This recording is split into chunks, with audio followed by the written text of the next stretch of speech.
I said to him, you know the situation in Germany.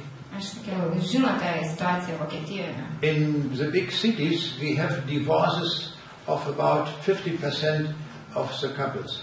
Didmiesčiuose apie 50% žmonių išsiskyrė. And many people say in our working place we have mobbing. Ir taip pat mes žinom, kad Vokietijoje darbovietėse yra mobbingas. And I said to him, and if you read the newspapers, every day we see about corruption. Ir jeigu skaitome kasdieną laikraščiuose, galime susidurti su korupcija. Oh, and he said, yes, that is right, I know it.